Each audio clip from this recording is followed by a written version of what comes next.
মই না মুখ্যমন্ত্ৰীক লগ কৰি সেইটো কথাই ক'লোঁ যদি আপোনালোকে বোলো ইমান পইচা পানীত পেলালেই এই 1 কিলোমিটাৰ যদি কাম কৰোঁতে যদি পানীত পৰে সেইটো বোলো আমাকে দুখিব আৰু মই তেনেকৈ কৈ থৈ আহিছোঁ বোলো তাৰপিছত বোলো আপোনালোকক মই অনুৰোধ নকৰোঁ আমাকে দুখিব গতিকে আমি এইবাৰ চাই লওঁচোন কাৰণ আমাৰ ইমানটো পানীত পৰিয়ে আছে নহয় জানো হ'ব আমি একেলগে কাৰণ বাৰিষাটো কাম কৰিব নোৱাৰে কিন্তু তথাপি মই তাৰ মাজতে কওঁ এই যে চপৰা যে খহাই আছে কিবা টেম্পৰি কৰিব পাৰি নেকি এই বছৰত তাৰমানে ব্ৰহ্মপুত্ৰ বোৰ্ডে এটা কাম ষ্টাৰ্ট কৰিছে পৰশুপানী দি আছে ন তেখেতে পেলাই দিয়াৰ পিছত কিছু কমি যাব হাম কাটি যাব কিছু হাম কাটিব তাৰপিছত যদি আমি এনেকৈ পদ্ধতিত আগবাঢ়োঁ যদি তেতিয়াহ'লে পিছলৈকে গোটেইখিনি ঠিক আছে এটা কাম কৰক কাৰণ মই কিন্তু পাৰ্ক ৰ'ব 1 ছেকেণ্ড ৰ'ব মই কিন্তু পাৰ্কৰপানীত বিশ্বাসী নহয় মই নিজে দেখিছোঁ আজি 50 বছৰ পাৰ্কৰপানীত চব পানীত তথাপি তেখেতসকলেও কৈছে আপোনালোকেও যদি কয় যিখিনি মানে খহনীয়া লাগি আছে ইমিডিয়েট যদি সেইটো কাৰণে ৰক্ষা কৰে বুলি ভাবে অলপ দিয়ক পাৰ্কৰপানী আমাক ক'বলৈ তাৰমানে পৰশুপানীটো যিমান হাৰত হেৰি কৰি তাক বন্ধ কৰিব ঠিক আছে যদি পাৰে শেষ কৰিব নোৱাৰে কিন্তু তাৰ হাৰটো কমাব ঠিক আছে যদি পাৰে আপুনি সেই কামটো তাত কৰি দিয়ক অস্থায়ীকৈ কিন্তু এইটো মেইন কাম হিচাপে লৈছোঁ আৰু এইটো ছাকচেছ হ'লে দেখা পাব তাৰ নেক্সট ইয়াৰত এই অঞ্চলটোত এই কামেই হৈ যাব ভকত চাপৰিটো বান্ধি দিলে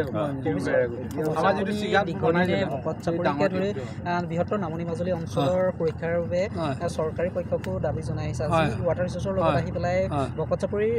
মুখতে সোমাই অহা খুঁটিটো বন্ধ কৰাৰ কাৰণে মুখ্যমন্ত্ৰীক আহ্বান জনাইছে কি ক'ব এই মুহূৰ্তত আজিতো আমাৰ নিজৰ তিথি আছিলে লীলাকান্ত খাচৰ তিথি মই তিথি এৰি থৈ গুচি আহিছোঁ এইটো কাৰণে আহিছোঁ কাৰণ ৰাইজ আমাৰ প্ৰাণৰ আৰু মাজুলীৰ এটা অংশ এই ভকত চাপৰিকে কেন্দ্ৰ কৰি সোমাই আছে আৰু ইতিমধ্যে ছেকেণ্ডাৰে কৈছে ভকত চাপৰিটো এতিয়া মৌ চাপৰি হৈছে কাৰণ য'ত সমস্ত খেতি ইয়াত সোমাই আছে কুঁহিয়াৰ খেতি আপোনাৰ কবি খেতি আপোনাৰ সৰিয়হ খেতি ধান বিভিন্ন আছে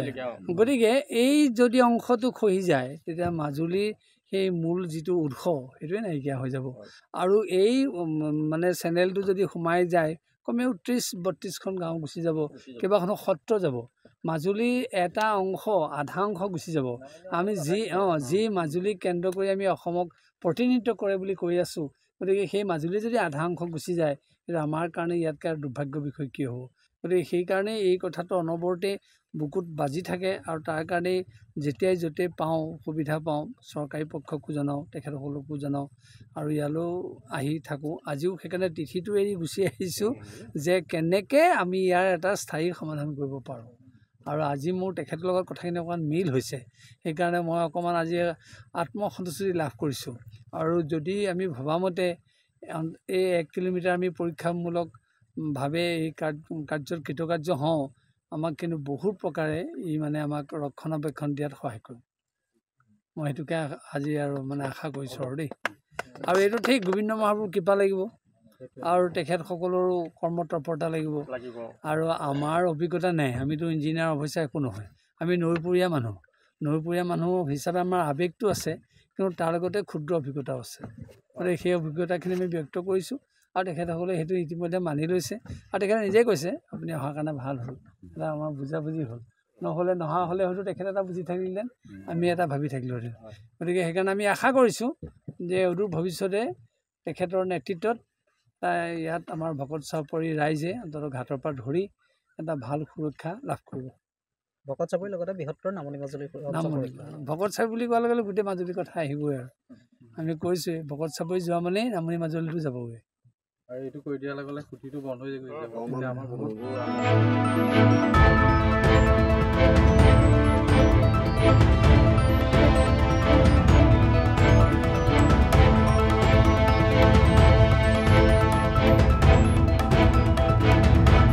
এই বিষয়টোত আমি আজি ভকত চাপৰি ৰাইজ সম্পূৰ্ণ আনন্দিত হৈছোঁ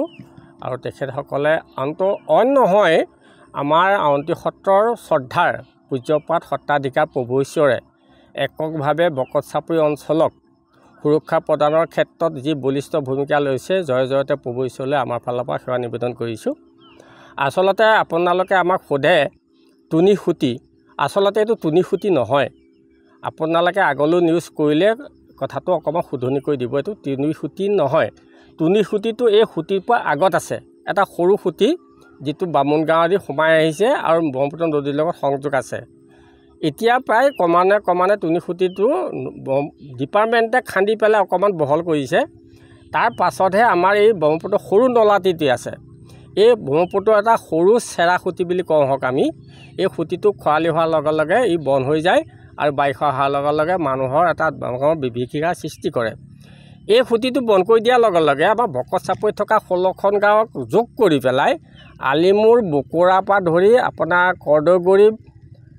আদি এলেঙিৰ পৰা ধৰি গোৱালগাঁৱৰ পৰা ধৰি গোটেই অঞ্চলটো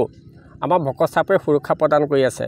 আৰু এই খুঁটিটো বন্ধ কৰি দিয়াৰ লগে লগে আমাৰ ভকত চাপৰি যিটো ইৰিগেশ্যন হৈছে ভিতৰৰ অংশত, সেই ইৰিগেশ্যন নাইকিয়া হ'ব। আৰু আমাৰ যিখন পকা দলং অনুমোদিত হৈছে, সেই পকা দলংখনক এই খুঁটিটো বন্ধ কৰি দিয়াৰ লগে লগে এটা ডাঙৰ স্থায়িত্ব প্ৰদান কৰিব। যদিহে খুঁটিটো বন্ধ কৰি দিয়া নহয়, তেতিয়া দলংখনৰ কোনো নিৰাপত্তা নাথাকিব। কাৰণ ভকত চাপৰি মাটিটো হ'ল পাতল বালিমহীয়া, গতিকে মাটিটো খহাই যোৱাত সহজ হৈ পৰিব। গতিকে মই আপোনালোকৰ নিউজৰ যোগেদি